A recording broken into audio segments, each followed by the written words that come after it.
Fantastic. So thanks for joining us this morning, everyone. Some of you, I think, on the call do know Dr. Campbell or have met Dr. Campbell before, have worked with Dr. Campbell before. For the students that are on the call, Dr. Campbell's been working with us for a couple of years now. He was by miles ahead rated as the most enjoyable and impactful learning experience that the M3s had last year with respect to equity, diversity, and inclusion. And we're very happy to welcome him back again this year, albeit virtually, but nonetheless, it's wonderful to have this venue available. And thank you so much, Dr. Campbell, for joining us. I'll pass things over to Dr. Campbell. And just before I pass things over to you, there has been, I know, as a function of our work with peer equity educators this year, a focus on identifying and dismantling bias, stereotypes, unconscious bias, prejudice, discrimination, systemic oppression. These types of issues have been discussed in peer-to-peer fashion, facilitated fashion. And it's nice to switch gears, so to speak, and have you speak to us about being a champion for equity, diversity, and inclusion. So thank you for joining us today. Thank you. Thank you so much. Good morning again, afternoon, evening, wherever you're from, everyone. And I like what you said about the peer-to-peer engagement, because that is extremely important. So this is just one of those engagement, but the peer-to-peer is absolutely amazing. And as I said, we're recording it so teachers, students can use it with your peers, afterwards, use it in your classrooms, and to share this conversation. And so please send your emails to those who are running late to tell them, just jump right in. We'll be letting them in as they come into the room. So we're going to get into this conversation. The conversation is centered around becoming a champion for equity, diversity, and inclusion. And I know whenever I do this conversation, especially with our students, the word champion is almost like a word that go, whoa, it's like a bigger word than they can manage. And I always love to talk about it because champion is actually the right word and the right level for them to manage. Because as you talk about all the inequities in our school, the bias, the prejudice, the privilege, the homophobia, the transphobia, everything that is going on around us, the bullying in school, the orange T-shirt day that we celebrate, and Black History Month, and all the different things that we celebrate, we have to understand what is my role as a student. And sometimes I think when we talk to our student, we forget to say that, what is your role as a student in all of this? This is not the big people stuff or the principal and the teacher stuff. This stuff is all our stuff. So I want to say that to our students, that this is your stuff. This conversation is about you. It's not made for the adults, and then we just cross off, adults and put grade 9 on it. This is your conversation, because I'm going to say this. The champion comes from you. Nothing is more beautiful when I see students saying to another student without an adult being around to interject, to say, hey, that was wrong, or that was bullying, or you shouldn't have said that, or that was not nice, or that was not kind. And that goes to me to share a story. I use a lot, for those who don't know, I always use a lot of story. That's part of my thing, storytelling. I actually still want to learn more about telling stories. I think I do a good job, but when I go, especially into indigenous spaces or listen, I feel like because I know it comes from our ancestral background, and it's a way to decolonize the learning. So I am major on storytelling, major. And nothing is more beautiful than listening to a story being told.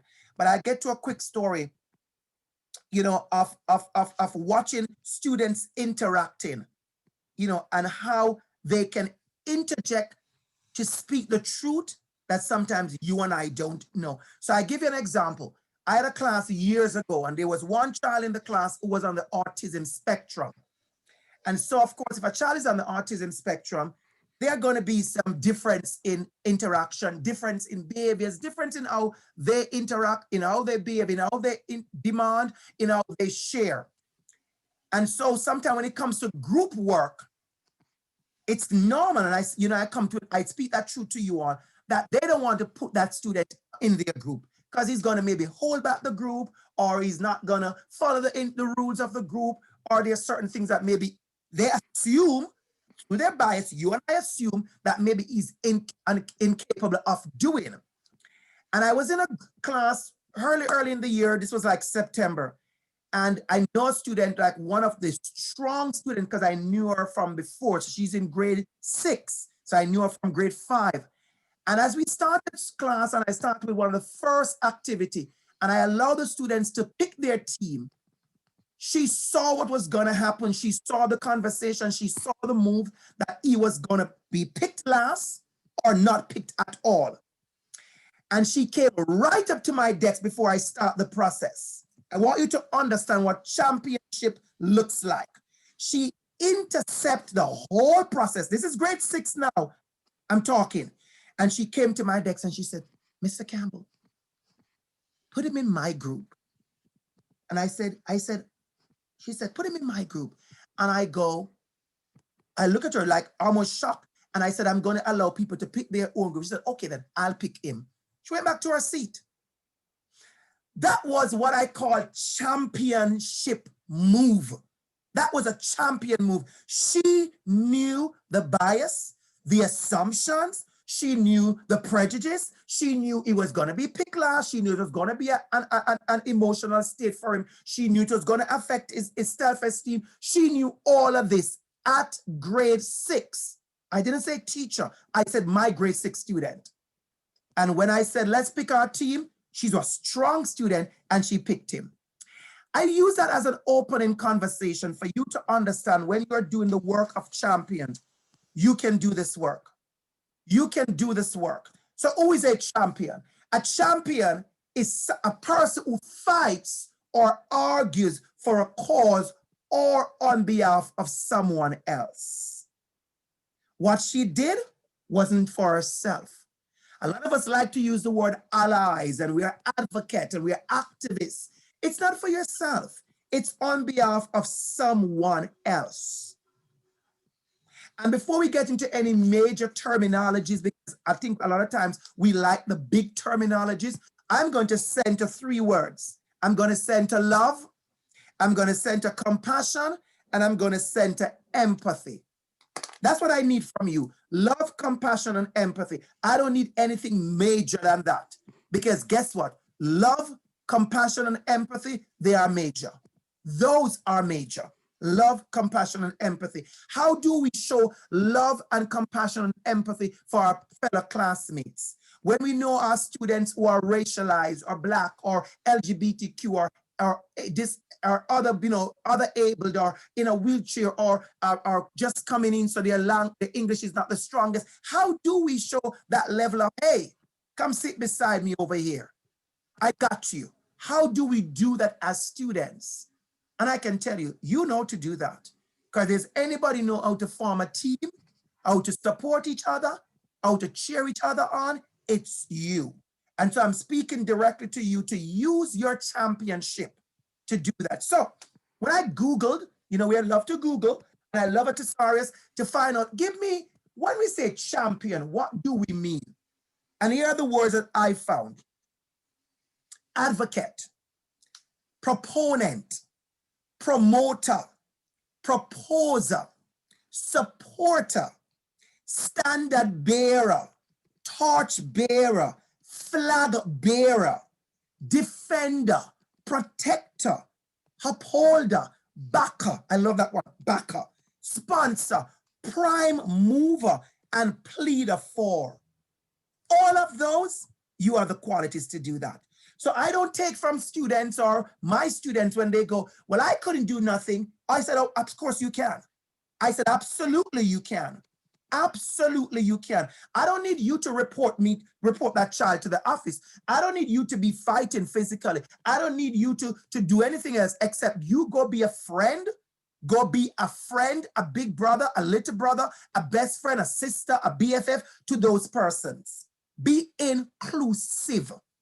You're fighting against all the kind of performances. So I like to use this slide. You have seen me use this slide before, Mark, because this slide is about a stage. It's about a performance. And a lot of us, when we talk about bias and equity and diversity, it's like we're part of the performance. We see it happening at the biggest level for our society. They are not really inclusive. They are performing. Yay! It's LGBTQ month. Yay! Go Pride, go. It's Orange T-shirt day. Let's make an orange T-shirt and we are done. Oh, it's time for the land acknowledgement. No, let me say it, and I don't really care about what's going on with First Nations people, but let me just say it. Oh, it's Black History Month. Let's talk about the Black people. No. What is your role in connecting? And I want to say that. I'm going to use a word. I'm going to use the word connect, and I'm going to use the word relationships. You know what I learned a lot, Grace and Mark and all persons who are joining us? A lot of the times we are trying to do these major things when it comes to equity. What we really need to be doing is building proper relationships. I was in a workshop the other day in a very privileged space, private school, parents, and we're talking.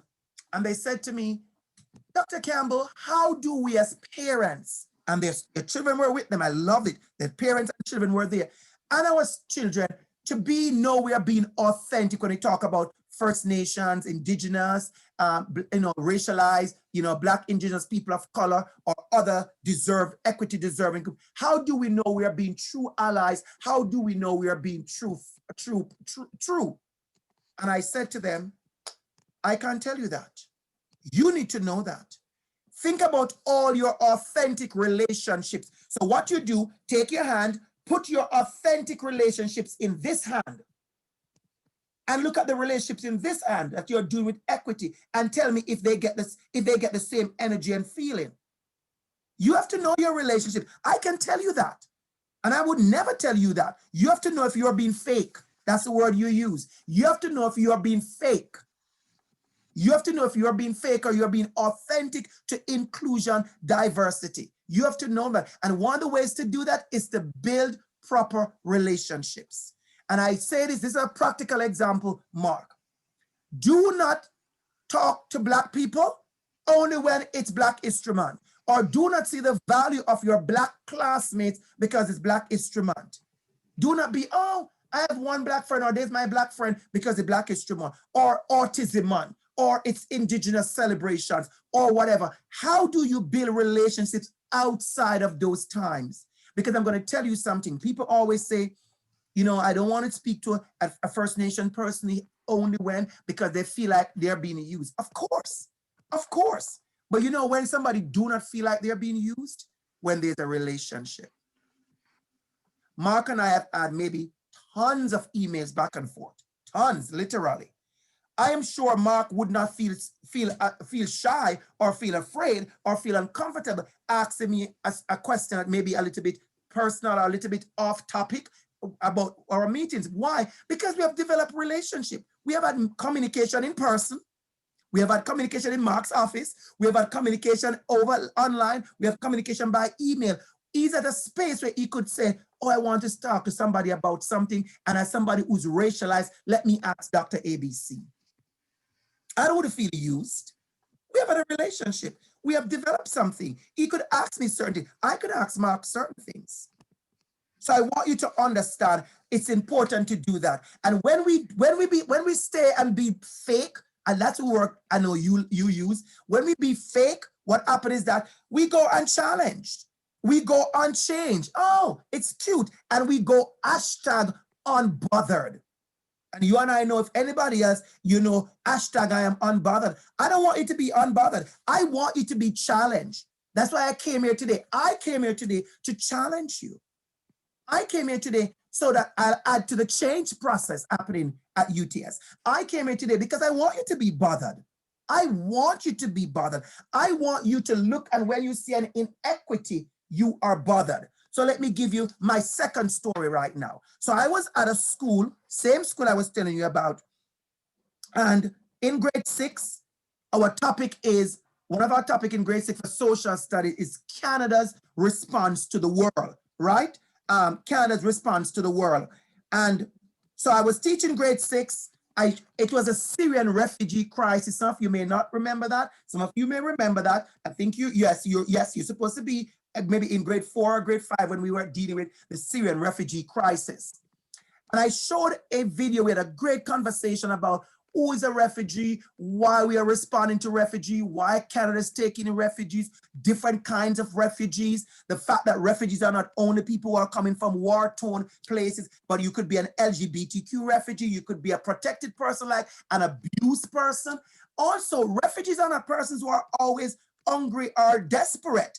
You have to remember, many persons became refugees because of war.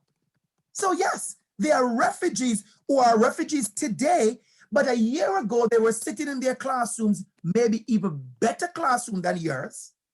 They were sitting in their homes, maybe better homes and bigger homes and more beautiful family than yours. And all of a sudden, because of war, they became a refugee.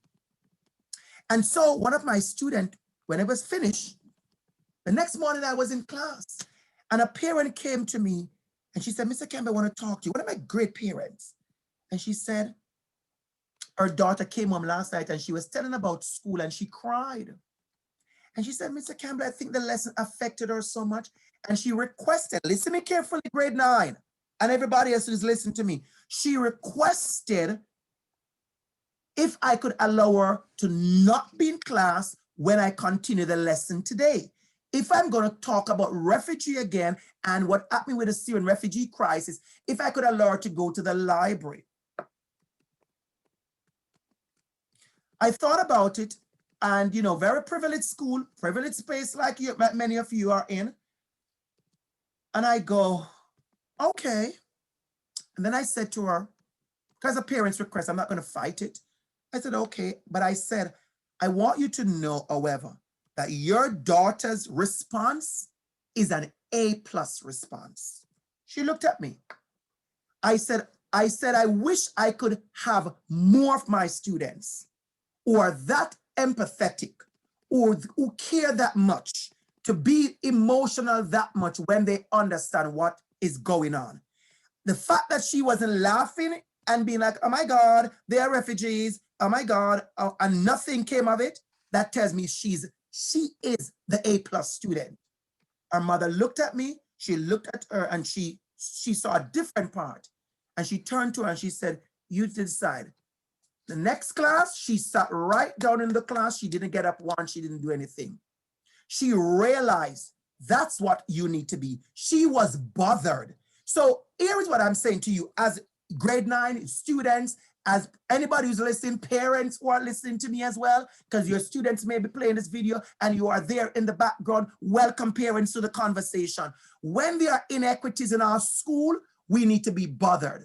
When somebody's being bullied for sizeism, we need to be bothered. When somebody's being bullied for the color of their skin, we need to be bothered. When somebody's being bullied and hurt because of lack or because of socioeconomic status or religious affiliation, we need to be bothered by these inequities. We need champions, and we need you to be that champion. Last night, I was watching Miss Universe. Many of you some of you met, I don't know if you're into pageant, watching Miss Universe and Miss Philippines. A lot of Filipino are in Canada. And she said where she's from, because Philippines are big on pageant, she said people spend time trying to change the color of their skin. We see that in many places because she said that is what's going on to be accepted. Now, last night, one of the most famous Miss Universe is from South Africa. And she showed up as herself. Beautiful black skin, and her hair is low and cut and shaved to the side. Her national costume, tribal costume. And Miss Filipina said what she is learning is how to accept more of themselves, herself, and her olive color skin and her brown skin.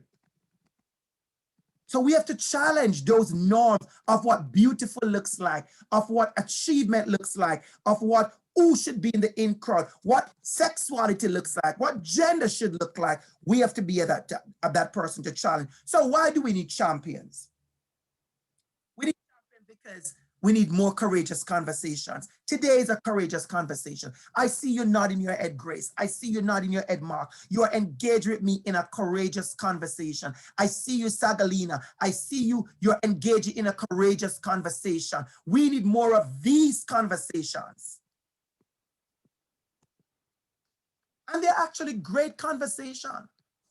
I don't take, you know, people feel like when a courageous conversation is had, everybody to be walking away angry or strong or forceful. No.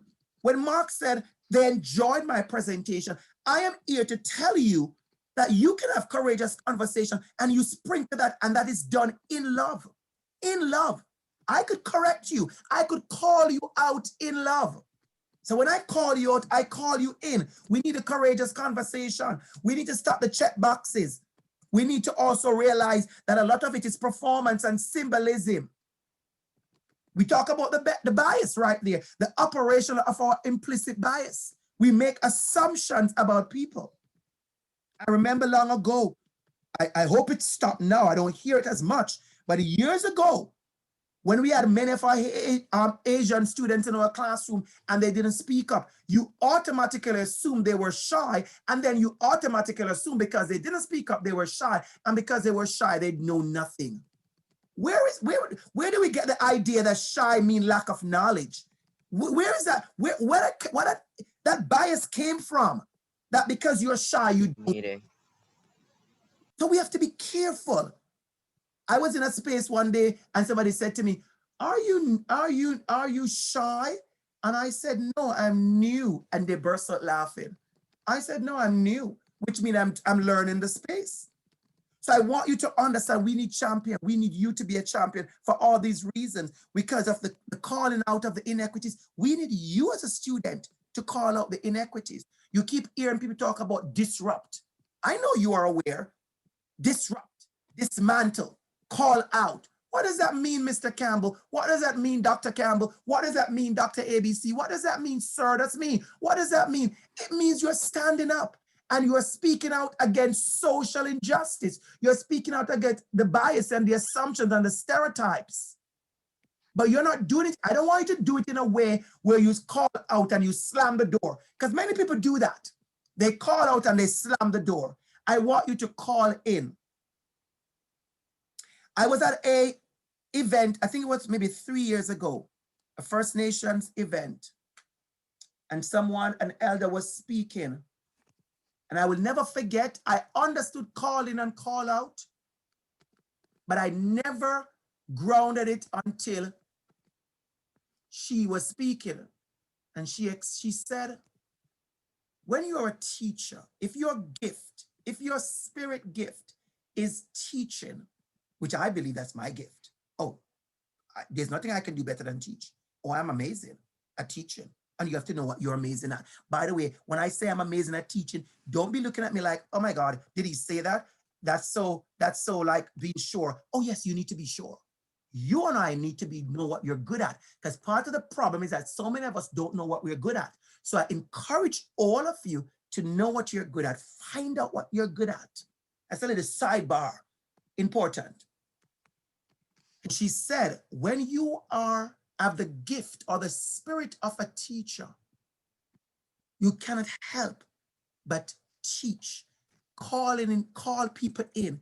She said, you and I, and as a First Nation person, she said, even when I have been through so many things that have been inequitable, I cannot help but call in even those who hurt me. And I said, wow. My gift is to call in. She said, you're a teacher. You get to call in.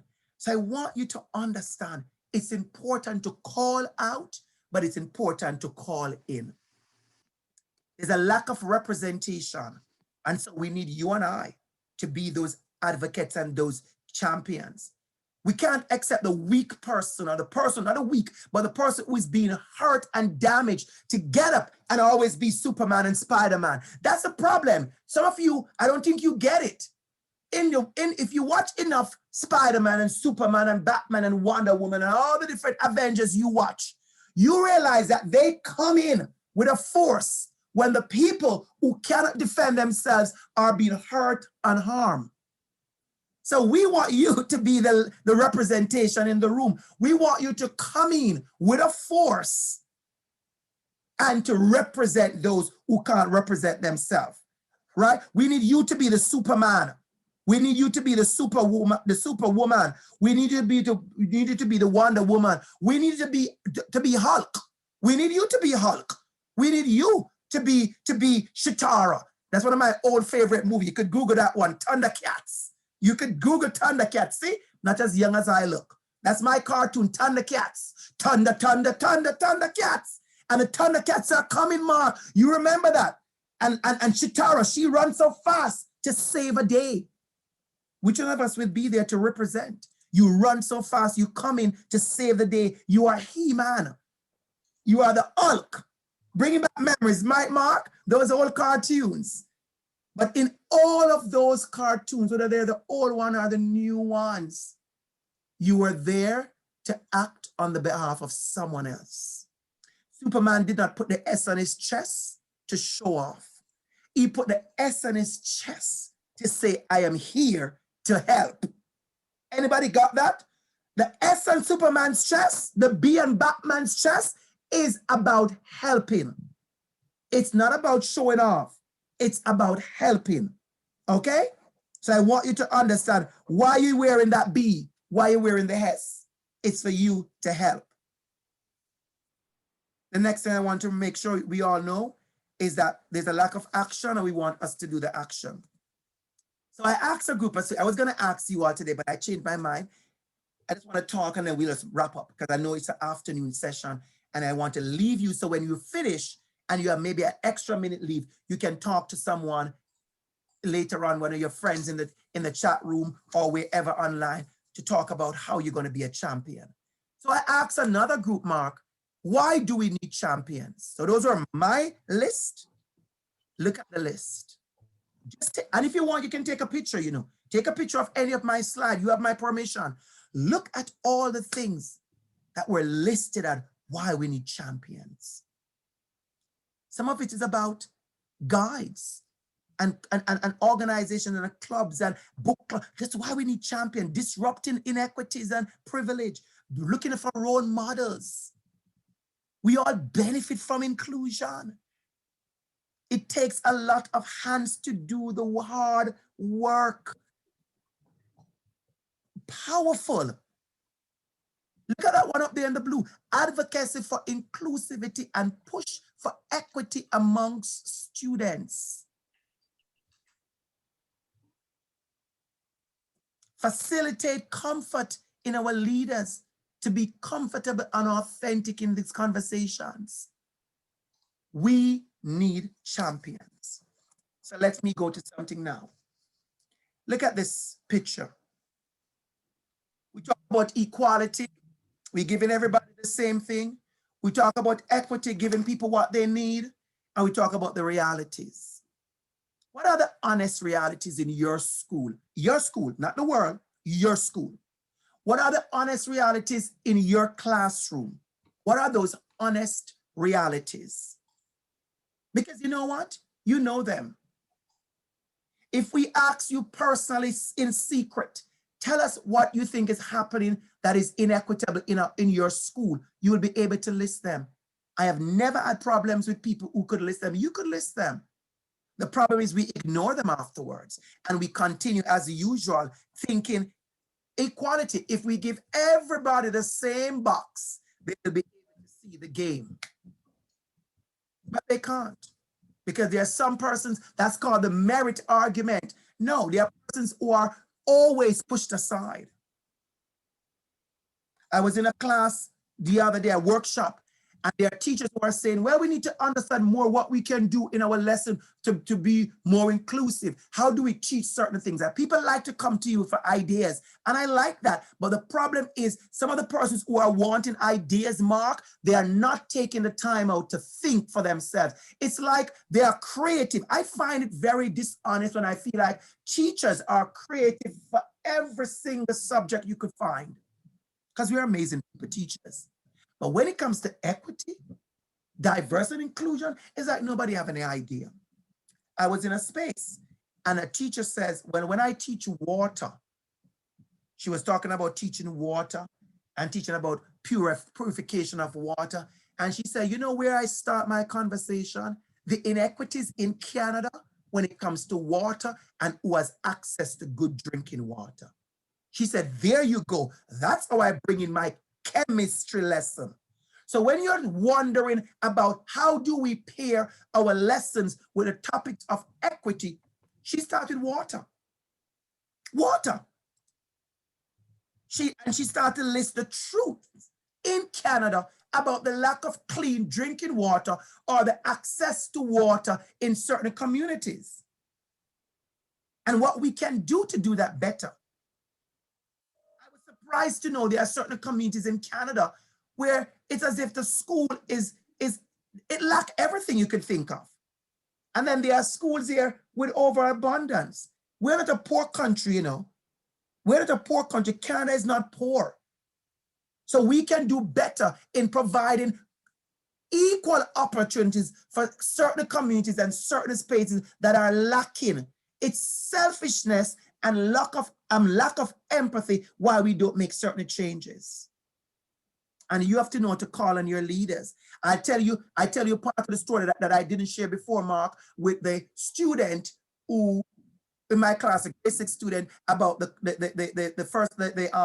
Syrian refugee crisis. One of the activities we did was to write letters to the, class activity, letters to the Minister of Foreign Affairs, the Minister of Education, the minister in charge, and tell them why we want those Syrian refugee students to come to our school.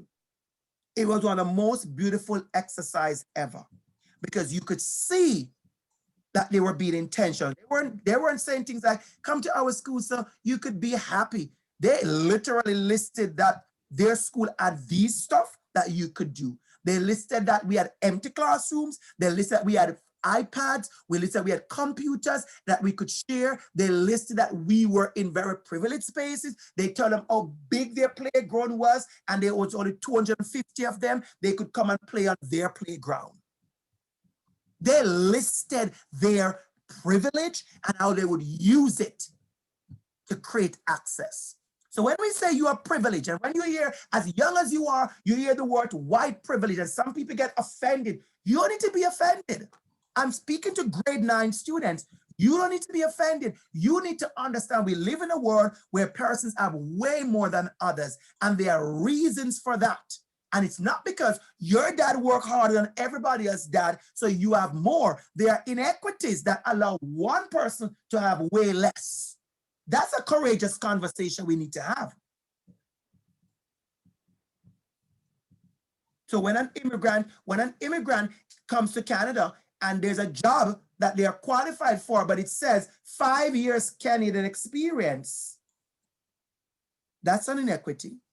Many HR people are now looking at those. I can tell you, because I do workshops, to find out why is it that that person needs 5 years Canadian experience. So for 5 years, they are being held back by opportunities. And you wonder why they have financial issues afterwards, why they took so long to buy a home, why they can't afford certain things. There are systematic inequities and barriers. So as we think about that, we want to think about the next picture. Let's look at the next one we just have there. Liberation. See what we did there, everybody? We remove the fences. And when we remove the fences, we can take away the boxes as well. Because people like boxes. They like to tell you all the things they're going to do to help you. But if you remove and give me an opportunity, you don't have to give me free help. Like I tell people all the while, if you could give people a job, you don't need to be giving them packages and handout. I don't want your handout. I want an opportunity so I could do well. And there are people who rather give you a handout than give you an opportunity. Write that down somewhere. Write that down somewhere. Do we give people a handout or we give them opportunity and access? I'm going to post that today on my social media. That's my hashtag for today, right? Are we looking at giving people a handout? Or are we trying to create opportunities and access for them? Think about that. So we want to give them liberation. And I'm going to ask you a magic question now. This is for you, all the students. What does liberation looks like in your classroom? In your class, amongst your friends, what does this liberation looks like? What does that look like? So as we wrap up, I want to focus on a few things. Understanding who you are, understanding others, understanding the courageous conversation, knowing that you want to create a school that is inclusive. You want to learn and grow more. All of us are here for school. We need to learn and unlearn. There are things that some of you learn about other people that you need to unlearn. Oh, yes. I hear that Black people do this. I hear that gay people do this. I hear First Nations people do this. I hear persons in a wheelchair can't do this. I hear persons who maybe are immigrants or this. I hear Muslim people do this. I hear Chinese and Latina people. What are some of those things you need to unlearn? I have done, let me raise my hand. I have done quite a bit of unlearning because things we were told, I realized that's not true. So we have to unlearn these dishonest conversations. And how do we advocate and be a true ally? I want to touch on that as we wrap up. I want to touch on allyship and what is your role. So we know who you are. You have seen, maybe you've seen this slide before. You would always see this slide. This is one slide I don't change because it's consistent every step I do. I'm sure you have seen this slide before, Mark. It's important that we have awareness of ourselves. Who are you doing this work? When you have an awareness of yourself, you need to have an awareness of others. Culture is important. We are different. We need to recognize that different. Something that struck me, I was looking at a school board. I won't tell you which school board it is. They have something called the Campbell. So you could Google it actually, the Campbell for Black students. And they ask Black students certain things. And one of the quotation they have in a big circle is that the Black students says, I want my teacher to understand that Black culture is different from white culture. Take that for a minute. We could say the same thing. I want my teacher to understand that indigenous culture is different from white culture. I want my teacher to understand that being a Muslim girl or a Muslim boy is different. We have to honor and respect those differences. And guess what? Come close to the laptop so I could tell you something. Come close. The difference doesn't mean less. The different doesn't mean less. It just means different. I want us to get into those conversations like we do today. Let's talk about them. Talk about them with your teacher. When you see things happening on the news, talk about them with your teacher and your classmates and your parents. Have those conversations that's going to make you strong and make you a good citizen, make you a global citizen. You don't want to be a corner citizen. You don't want to be a UTA citizen alone. You don't want to be a Torontonian. You don't want to be a Canadian. You want to be a global citizen. You want to understand the world and realize the world is bigger than your little space that you live in. I want you to know about your school culture and your climate. And you're part of developing it. You know, I have gone to school that I go into the staff room and it's so warm. You can hear a laugh in the staff room every time. And it comes from, you can hear it from downstairs, Mark. And you go in the staff room, there's always coffee sharing. There's always somebody bringing in donut. I have been at school like that. It's like, I love the staff room. Can I hang out here all the day long? No, Mr. Campbell, go to your class. It's such a warm space. And I've gone to schools, because I teach at many different schools, that you stay clear of the staff room. It's like a bully zone. Mean teachers. Did I say mean teachers on the record? I did say mean teachers. Mean teachers, bully teachers in that space. Teachers who are deniers and pretenders and racists. I've seen that. Oh yes, I could call it out because I've seen it. And it's different. One school, it's like, if I don't go to the staff room, I feel like I missed something because it's such a good place. Another school, you'd be like, let me not even walk past the staff room slow because it's such a mean place. Culture and climate. I want you to be prepared to learn, unlearn, be prepared to grow, and your allyship. Let's talk about that before we go. Let's talk about that. We're about 5 minutes out. Let's talk about that before we go. Your allyship. Is your allyship one of convenience? When I talk to teachers, I talk about this a lot. I'm going to go quick with you. Is it an allyship of convenience? Is it an allyship that is performative? Yay, hashtag LGBT month, hashtag, Indigenous Day, hashtag no violence to women, hashtag, and that's all, nothing else. You don't even care. As a matter of fact, you don't even care the hashtag is even done correctly because everybody's doing it, so you post. I don't know if anybody, none of you know, but today is Ida Hot, an International Day Against Homophobia and Transphobia. I'm going to show you 2 slides in a minute. Many people are posting today. Go on social media. It's a lot of high hot, Ida Hot. Sorry, not I hot. Ida Hot. Ida Hot. Are you moving beyond that? What do you see when you see persons who are LGBTQ? Do you speak to them? Do you laugh? Do you giggle? Do you tease? Do you bully? Or do you share? We don't want it to be optical. We want it to be true allyship. Classroom allyship. Right in the classroom. Right in the classroom. So this is a slide that I'm going to use as today is May 17th, Ida Hot month. So May month is Ida Hot. And Ida Hot means International Day Against Homophobia, Transphobia, and Biphobia. Ida Hot. Can you say to somebody, I am a safe person? Yeah, you, I'm talking to you. You in grade 9, I'm talking. Can you turn to somebody and say, I am a safe person? If you're LGBTQ+, if you're Black, if you're brown, if you're Asian, if you're any race, if you're coming out, if you're anything, I am a safe person for you to talk to. You just came to Canada? Oh, sit beside me. Let me show you the ropes. Are you that person? Are you that person?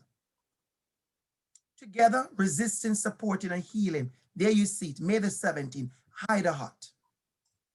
I don't think when Mark chose this day, he knew it was Ida Hot, and that's what I loved. It's authentic. We just chose a day. No, we didn't choose a day because it was Ida Hot. We chose a good day to talk, but it happens to be Ida Hot. So that's what I like. It's authentic. It's genuine. Not doing something symbolism today. Celebrate the power of love and differences. So as we close, what is your role? When I say role, I'm talking about you, not the school, not the school. What is your role as a student? What is your role? Are you in a space where you want to myself, can I be racist? Are you just into your bias and your prejudice and you don't care because you don't talk to those people and are you better than those people? Well, you think you're better than those people? Are you a denier that things are happening around your school and your class that have eliminated other people? Who is being selected, who gets tapped, who gets opportunity, who is always at the front, who is always at the back? Are you a bystander? You see it happening, but you really don't care. Are you a pretender? Trying to be like you're nice, but you're really not nice. And I say it to my students all the time. Oh, I've taught grade 2, and I said to my grade 2 students, I need you to be nice because I saw you today. You were not nice today. She went home crying. Our mother came to school. I told her mother exactly the same thing. Said she was not nice. Her behavior was not nice. And as a teacher, I will not tell her, even in grade 2, that was nice. I told her that was not nice. That was mean. Oh, yes, I have done it more than once. You have to let them know that what their action was, that was mean. That was crude. That was rude. That was dishonest. That was unkind. Because I teach my little kids all the time, your superpower should be kindness. Instead of that, I want you to be here. I want you to raise those expectations. I want you to be an actor, an ally, an advocate, an activist. But you don't have to go to some of these words. Just be an ally. As a matter of fact, don't even be an ally. Be a friend, a real friend. We don't need labels, to act. That's the problem I find sometimes, Mark. We always want labels. You see something fell on the ground? Well, I'm not the sanitizer expert, so I can't pick it up.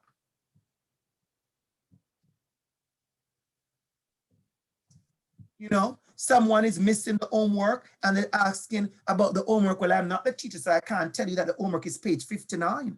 All you have to do is say the homework is on page 59. You don't need a title. You don't need a title. You don't need nobody to give you a champion badge.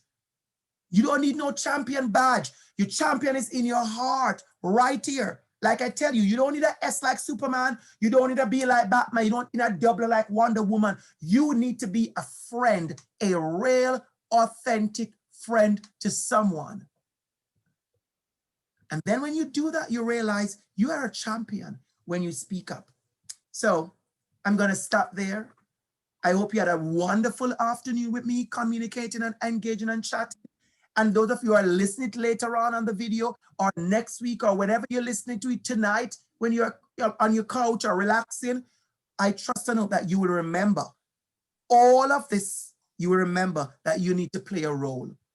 You need to be the role of a champion, the role of a champion. And it's not a big word. It's a simple, simple word. And I want you to be that champion. So thank you so much for listening. Thank you so much for engaging. Thank you so much for pulling up close to the decks. I see you are pulling up close to the laptop to engage. Thank you so much.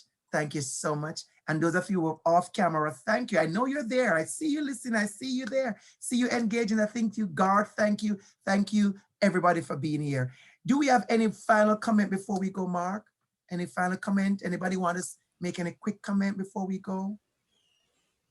I think just to say thank you so much, Dr. Campbell. Your authenticity just, shoots right through the screen as it does when we're in person together. And, you really model the message that you're sending, which is to be authentic and to be a friend and, to call people in and to build those relationships. And the work is never done. It's an ongoing process that authenticity helps drive forward. So thank you so much.